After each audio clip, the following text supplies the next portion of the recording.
Hello everyone, very good morning. कैसे हैं आप लोग? अच्छे हैं? पढ़ाई कर रहे हैं? पढ़ाई के साथ साथ थोड़ी मस्ती भी करिए। आज संडे है तो थोड़ा संडे को अपने आप को एक्स्ट्रा एक्टिविटी में इन्वॉल्व भी करिए। ओके, जिससे आपका माइंड फ्रेश रहेगा और आप अच्छे से फिर से पढ़ाई कर सकेंगे। ओके, तो चलिए हम लोग क्या बात करते हैं। हम लोग कारगिल युद्ध के बारे में बात करते हैं।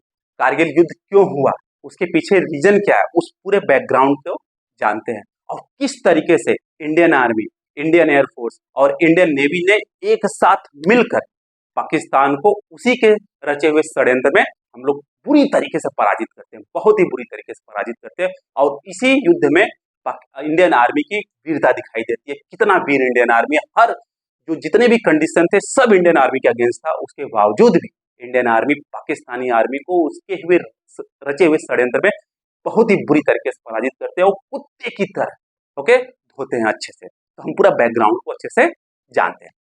बैकग्राउंड क्या है? पाकिस्तान बनने के बाद हम लोग 1947 में आजाद हुए। ओके, 1947 के बाद पाकिस्तान हमेशा से चाहता था कि कश्मीर उसका पार्ट बने, हमेशा से चाहता था।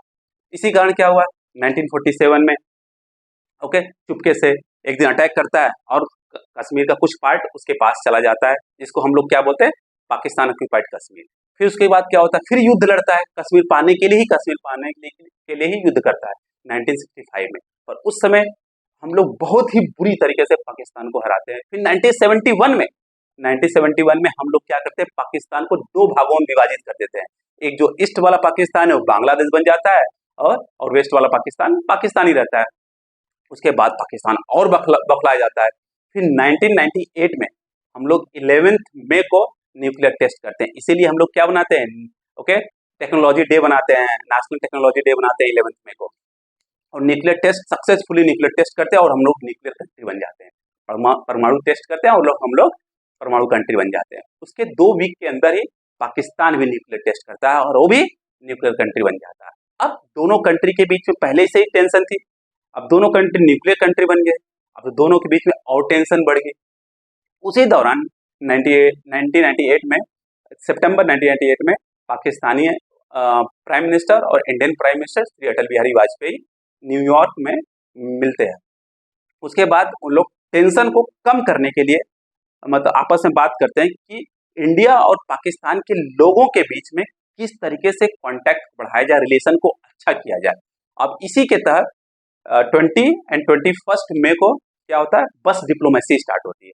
दिल्ली से लाहौर और लाहौर से बस चलाने की बात होती है और 20 फरवरी और 21 फरवरी को यहाँ के प्राइम मिनिस्टर श्री अटल बिहारी वाजपेयी लाहौर जाते हैं और लाहौर में एग्रीमेंट साइन करते हैं क्या कि इस रीजन में किस तरीके से पीस को मेंटेन किया जाए। क्योंकि अगर दोनों कंट्री न्यूक्लियर कंट्री हो गए, अगर एक भी वार होता है, अगर बहुत बड़ा हो जाता है ओके तो न्यूक्लियर अटैक हो सकता है। अगर एक कंट्री न्यूक्लियर अटैक करेगा दूसरा कंट्री डेफिनेटली न्यूक्लियर अटैक करेगा।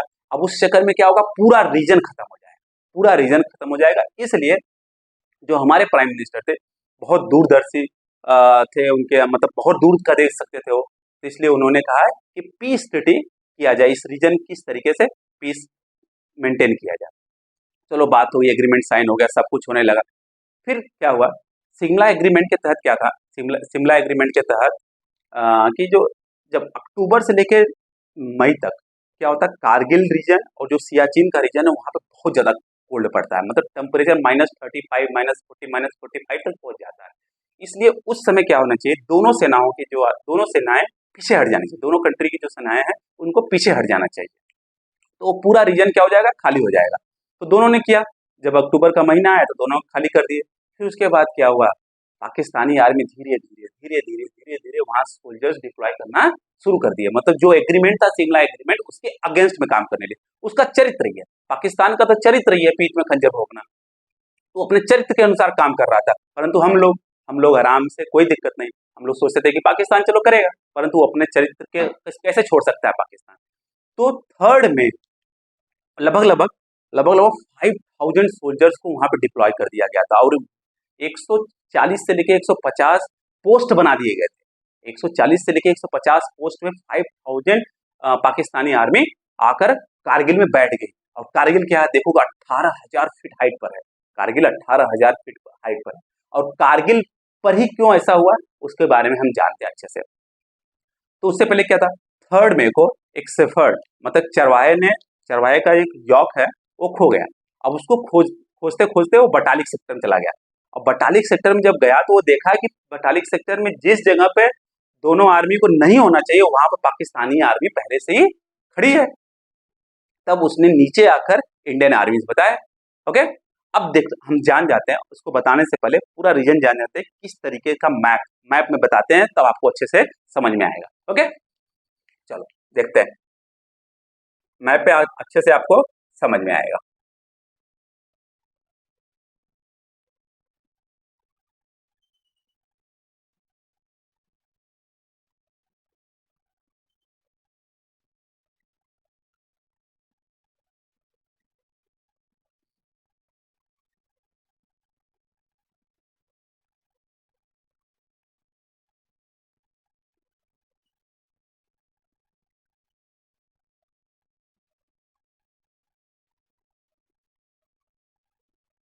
ओके, ये हमारा क्या हो गया, जम्मू एंड कश्मीर।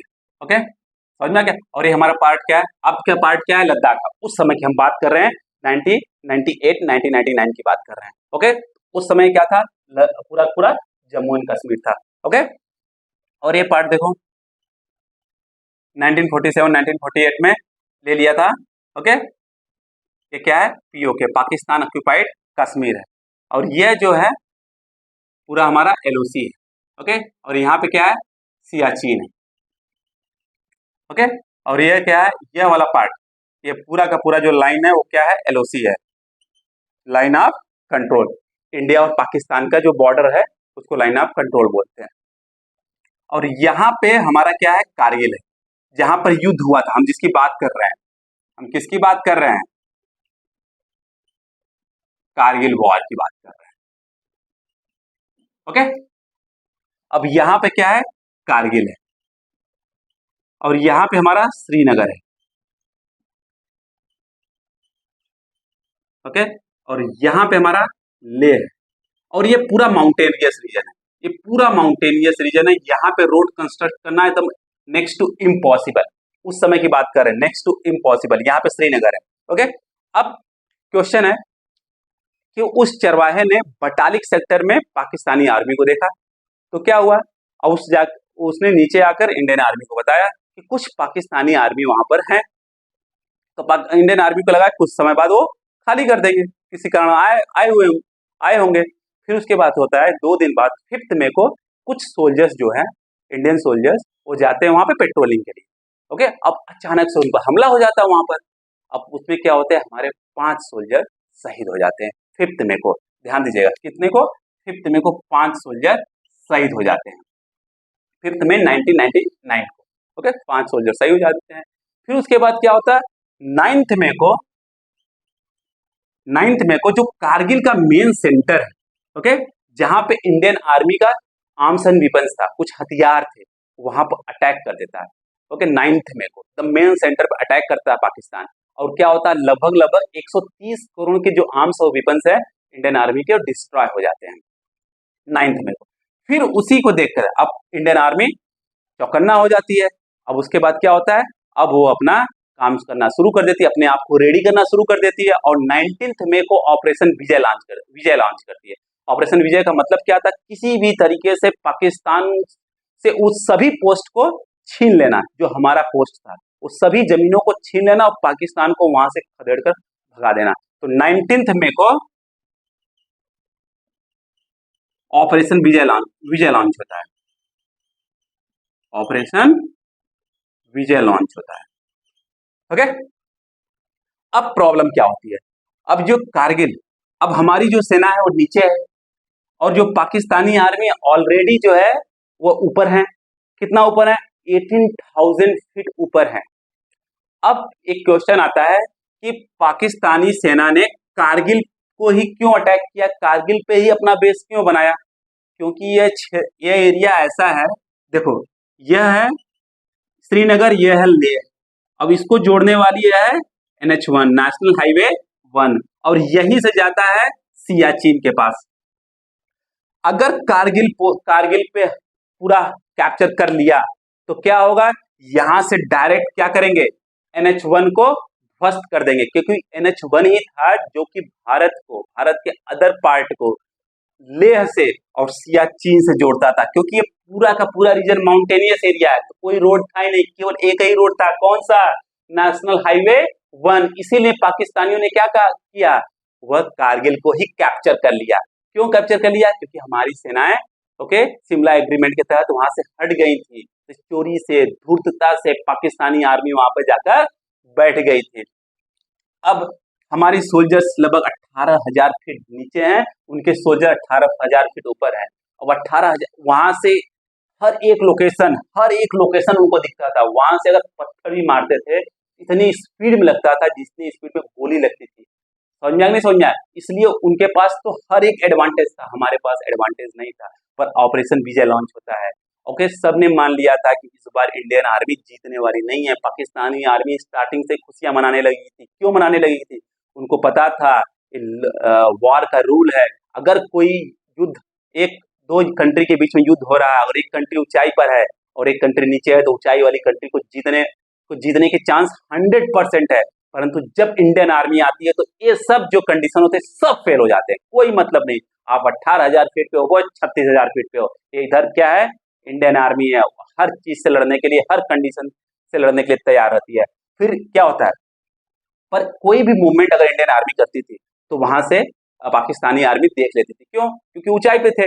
तो क्या करते थे ये लोग, इंडियन आर्मी ने कहा कि अब दिन में युद्ध करेंगे नहीं। अब समझो उस रीजन का टेम्परेचर, मई का महीना, तो उसके बावजूद उस रीजन का टेम्परेचर -10 -15 डिग्री है, उसके बावजूद भी रात में चढ़ाई करती थी इंडियन आर्मी। समझ जाना, रात में उस ऊंचाई 18,000 फीट पर चढ़ाई कोशिश करती थी इंडियन आर्मी चढ़ने के लिए, और रात में ही जाकर सब काम करती थी। अब देखो ये जो कारगिल है, क्या है? ये पूरी डिस्ट्रिक्ट है। अब कारगिल में बहुत सारे रीजन ऐसे थे, बहुत सारे ऐसे माउंटेन्स के पिक थे जहां पर पाकिस्तानी आर्मी बेस बना चुकी थी। ओके, अब देखते हैं उन रीजन के बारे में, और आप उन रीजन के बारे में अच्छे से जानते हो। अब हम, कारगिल डिस्ट्रिक्ट है, तो कारगिल डिस्ट्रिक्ट बहुत बड़ा सा है, उसके में कुछ क्षेत्र है, जैसे यह है कारगिल में एक था मस्कोह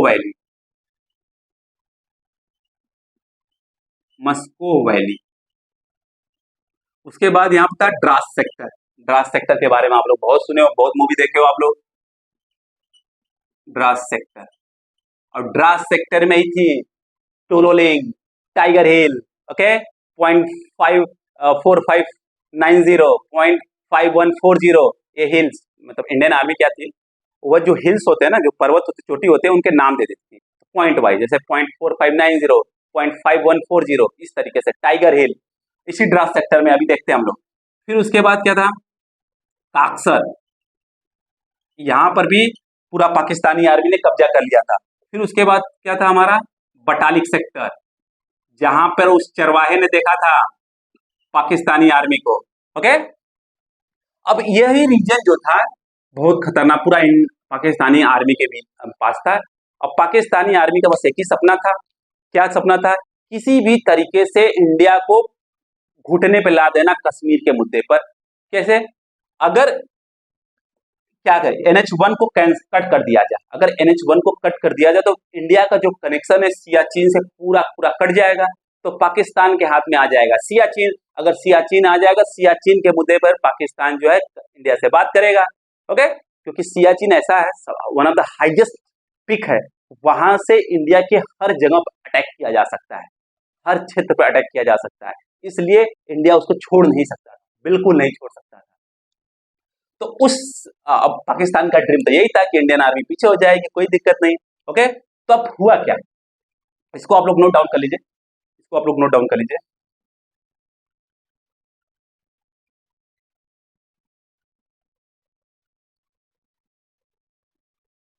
अब देखो, ये जो है, हम द्रास सेक्टर की बात करते हैं। ओके, द्रास सेक्टर में था पॉइंट, अब ऐसे पर्वत, ऊंची ऊंची चोटियां थी, यहाँ पे टाइगर हिल,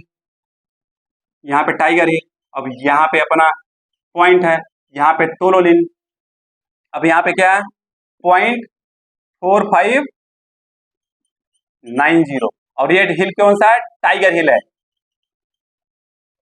ओके, ये कौन सा पॉइंट है, 0.5140, और ये है तोलोलिन। ओके, तोलोलिन। अब इंडियन आर्मी शुरू करती है, कौन? Okay, Jammu and Kashmir rifle, Rajput rifle, okay, Jat rifle, ये सब। अब पहले क्या करते हैं, अब दिन में, अब समझो, दिन में पाकिस्तानी आर्मी को सब कुछ दिखता है, तो दिन में इंडियन आर्मी कोई मूवमेंट नहीं करती है, तो रात में मूवमेंट करती है।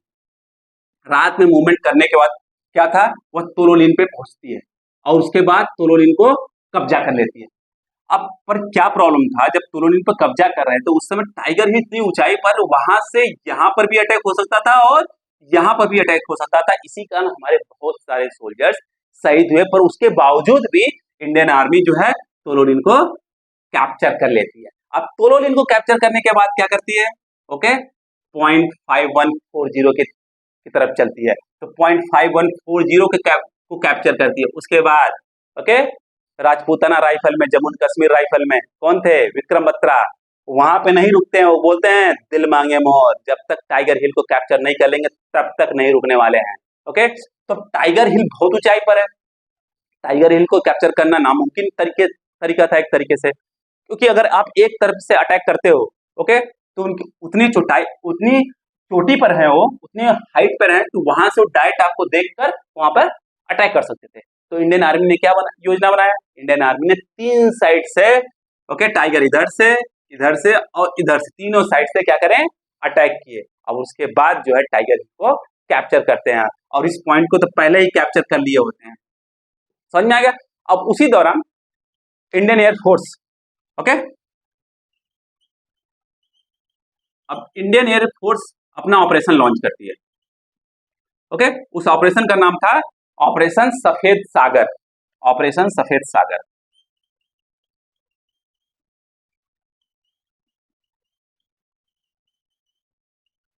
25 में 1999 को ऑपरेशन सफेद सागर लॉन्च करती है। पर इंडियन आर्मी को गवर्नमेंट ऑफ इंडिया की तरफ से एकदम रिस्ट्रिक्शन था कि आप फर्स्ट एलओसी क्रॉस नहीं कर सकते हो, लाइन ऑफ कंट्रोल को क्रॉस नहीं कर सकते हो। दूसरा, आपको लिमिटेड, बिकॉज इससे पहले इतनी ऊंचाई पर इंडियन एयरफोर्स ने कभी युद्ध लड़ा ही नहीं था। उस समय जो इंडियन एयरफोर्स के पास फाइटर प्लेन थे वो लाइट थे। एक फाइटर प्लेन जो था मिराज 2000, वो हैवी था, वही, इसलिए वही, मतलब उसी के कारण कुछ हद तक इंडियन एयरफोर्स इसमें अच्छे से विजय हासिल कर पाई, परंतु कुछ लिमिटेड। ओके, इंडियन एयरफोर्स उतना ज्यादा मतलब सफल नहीं हुआ इस फोर्स में। क्यों? क्योंकि हाइट बहुत ज्यादा थी। इसमें इंडियन एयरफोर्स का एक फाइटर प्लेन, उसको शॉट डाउन कर दिया गया, उसको मार गिराया गया, और एक फाइटर प्लेन जो था वो क्रैश हो गया, एक हेलीकॉप्टर क्रैश हो गया, बहुत सारा मतलब नुकसान हुआ। अब इसी से सीख कर, अब देखो इंडियन एयरफोर्स का क्या था, इंडियन एयरफोर्स के लिए जो ये ऑपरेशन था बहुत ज्यादा सक्सेसफुल नहीं था। ओके, इसी से सीख कर क्या हुआ, इस युद्ध के बाद इंडियन एयरफोर्स ने सुखोई 30 खरीदा रसिया से, जो कि हैवी फाइटर प्लेन है। ओके, क्योंकि मिराज 2000 हैवी फाइटर प्लेन था जो कि फ्रांस से खरीदा था इंडिया ने। उसमें मिराज 2000 ने बहुत कमाल दिखाया था अब कारगिल युद्ध में। ओके, उसके बाद ही एचएएल ने तेजस बनाना शुरू कर दिया था। एचएएल ने तेजस बनाना शुरू किया, जो कि 2016 में इंडियन एयरफोर्स में इंडक्ट हुआ। समझ में?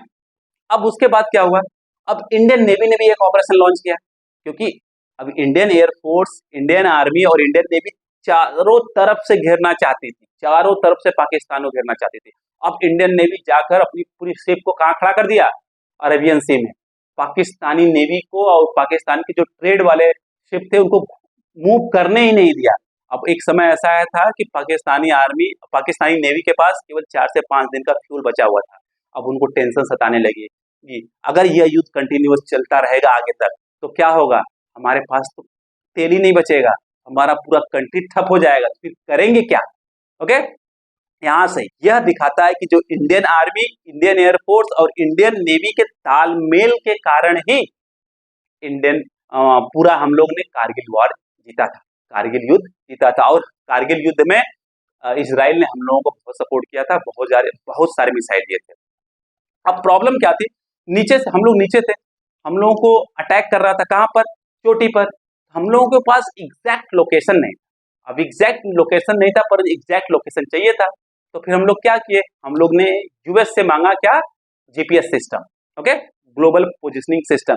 कि आप हमको जीपीएस सिस्टम दे दो, जिससे क्या होगा कि हम एग्जैक्ट लोकेशन उनका फाइंड कर लेंगे और यहाँ से ढाई दे मारेंगे, ओके, बोफोर्स तोप का यूज करके, और उस पूरे बंकर को उड़ा देंगे। परंतु यूएस ने हमको जीपीएस सिस्टम देने से मना कर दिया। एक तरीके से अच्छा किया, क्योंकि उसी के बाद हमने अपना जीपीएस सिस्टम नाविक डेवलप किया, जो कि नाविक है। ओके, समझ में आ रहा है? तो ये सब चीजें हुआ, इसके बावजूद भी हम लोग ये युद्ध जीते हैं और बहुत अच्छी तरीके से जीते थे। और गवर्नमेंट ऑफ इंडिया ने लगभग 14 जुलाई को ही अनाउंस कर दिया था कि हम लोग युद्ध जीत गए, परंतु इंडियन आर्मी ने कहा नहीं, हम लोग अभी युद्ध जीते नहीं है, क्योंकि कहते हैं ना, सांप को मारने के बाद उसके फन को कुचला जाता है। ओके, तो उसके बाद इंडियन आर्मी ने फिर से सर्च ऑपरेशन जारी किया, लॉन्च किया सर्च ऑपरेशन, और हर जगह सर्च कर करके इंडियन पाकिस्तानी आर्मी को कूट कूट के मारा और उनको वहां से भगा दिया। 26 जुलाई 1999 को इंडियन आर्मी कहती है हाँ, अब हमारे जितने भी एरिया है, जितनी भी टेरिटरी पहले थी, अब हमारे कब्जे में आ गई है। इसलिए हम लोग 26 जुलाई को ही क्या मनाते हैं, विजय दिवस मनाते हैं। क्यों? क्योंकि हम लोग कारगिल पे पाकिस्तान को बुरी तरीके से, एकदम खतरनाक तरीके से युद्ध हराए थे। ये तो सब जान ले, सब कुछ समझ लिए। अब इंडिया के बहुत से ऐसे चीजें थे जो इंडिया के अगेंस्ट में था। क्या क्या अगेंस्ट में था? देखो, सबसे पहली बात, पाकिस्तानी आर्मी पहले से ही क्या थी, 18,000 फीट ऊंचाई पे थी, हाइट पे थी। तो हाइट हमारे अगेंस्ट था, पहला चीज। ओके, क्योंकि हमको नीचे से चढ़ना था, और भी दिन में नहीं, रात में चढ़ना था। एक हाइट, दूसरा वेदर। वेदर कितना था? -10, -15 डिग्री टेम्परेचर था। ओके, ऐसे सिचुएशन पे उतनी ऊंचाई पर चढ़ना, ओके, रॉक है, ठंडा वो भी रहता है। ओके, चढ़ना किसी भी आर्मी के बस की बात नहीं है, एक्सेप्ट इंडियन आर्मी। क्योंकि अगर इंडियन आर्मी आती है तो सब कंडीशन, कोई मतलब नहीं, क्या है क्या नहीं है, वेदर कंडीशन और हाइट, कोई मतलब नहीं, हम चढ़ जाएंगे, फतेह कर लेंगे, जीत जाएंगे। ओके, और दूसरा, जैसे जैसे ऊंचाई पर चढ़ते जाते हैं तो क्या होता है, ऑक्सीजन लेवल कम होता चला जाता है। ओके, ये तीसरा था। और चौथा, हम लोग रेडी नहीं थे। क्यों? क्योंकि शिमला एग्रीमेंट के तहत क्या था, दोनों सेनाएं बॉर्डर छोड़कर पीछे हट जाएंगी। कब तक? लगभग मई तक अपना हट जाएंगे। परंतु क्या था, अब उसी दौरान पाकिस्तानी आर्मी धीरे धीरे करके अपनी सेना को डिप्लॉय करने लगा था। ओके, हम लोग रेडी नहीं थे। पांचवा, जो कि सबसे खतरनाक था, इंटेलिजेंस फेल्योर। चलो मान लेते हैं कि इंडियन आर्मी अपने पोस्ट पे नहीं थी, परंतु हमारी इंटेलिजेंस एजेंसी कहाँ थी? ओके, हमारी इंटेलिजेंस एजेंसी क्या पी के सो रही थी? ओके, क्योंकि ये बहुत बड़ा इंटेलिजेंस फेल्योर था इंडिया की तरफ से।